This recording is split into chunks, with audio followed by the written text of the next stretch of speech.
Alassane Ouattara ou le capitaine piment sucré de la Côte d'Ivoire. Le fils de Kong est et demeure la pierre à laquelle il ne faut pas se frotter au risque de perdre toutes ses plumes. Que vous soyez de l'opposition ou de son propre parti, le RHDP, tous ceux et toutes celles qui ont tenté de le mettre en mauvaise posture se sont retrouvés dans la poubelle de l'histoire. Bien que vivantes, ces personnes ne sont devenues que les ombres d'elles-mêmes. Les exemples sont légion. Jacqueline Oble-Loès, Jean-Jacques Béchiot, Ben Soumaoro, Adama Champion, Daniel Kablan-Duncan, Amon Tano, Henri Konabédié, Pascal Affinguesson et le tout dernier en date, Laurent Gbagbo. Justement, parlons du tout dernier en date, c'est-à-dire le criminel de guerre non repenti, aux mains encore pleines de sang de ses victimes humaines. Le Kidam, que l'on connaît sous le nom de Laurent Gbagbo en minuscule. Ce politicien médiocre et roublard qui se pensait maître dans l'art de tromper tout le monde. Alassane Ouattara vient de lui administrer un violent coup de gourdin sur la tête au soir du 6 août 2022. Là où notre Seplou espérait une amnistie afin de rendre Alassane Ouattara complice de ses turpitudes et de ses transgressions, l'époux de Nadi n'aura obtenu qu'une maigre grâce présidentielle qui mélange de facto tous ces calculs de politiciens véreux. Comment Alassane Ouattara aurait été perçu par ses propres partisans d'abord et les Ivoiriens en général s'il prenait le risque d'effacer par une amnistie tous les morts, les viols, les crimes, les vols commis par Laurent Gbagbo et sa bande de criminels.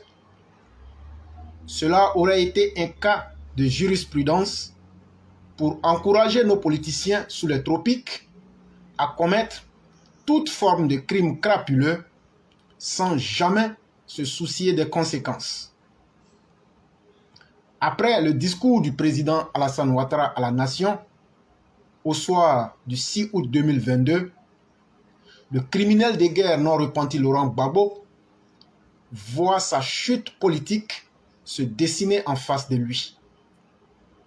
Le dieu des gores vient d'être tué dans son propre film avant même le début des élections de 2025. Cependant, disons-le tout net, Seplou a encore deux choix qui s'offrent à lui. 1. Faire un putsch et le réussir impérativement. Ou, deuxième option, simplement prier et souhaiter la mort du président Alassane Ouattara avant 2025 afin que lui puisse manipuler certains caciques du RHDP qui continuent de voir et de se sentir redevables vis-à-vis de ce vieux roublard. Et là, suivez donc mon regard. Mais Laurent Gbagbo ignore que lui-même pourrait trépasser avant 2025 et de cette façon, il ne sera plus jamais candidat en quelques élections que ce soit sur la terre des vivants. Cher Seplou, laisse-moi te dire ceci. Alassane Dramane Ouattara, le président actuel de la Côte d'Ivoire, s'est bonifié au fil du temps et à tous les niveaux.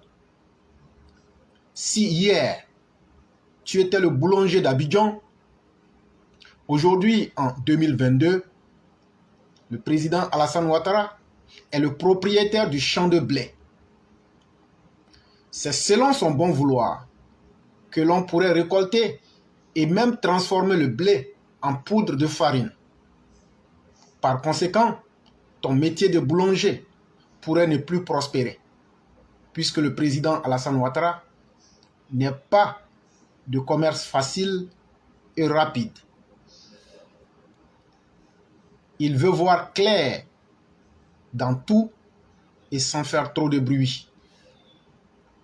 Toi, Laurent Gbagbo, le fils de Maman Gado, c'est le fils de Adjana Bintou Cissé qui vient de te laver proprement la figure avec une eau sucrée, bien pimentée, en plein soir du 6 août 2022, devant tout le monde.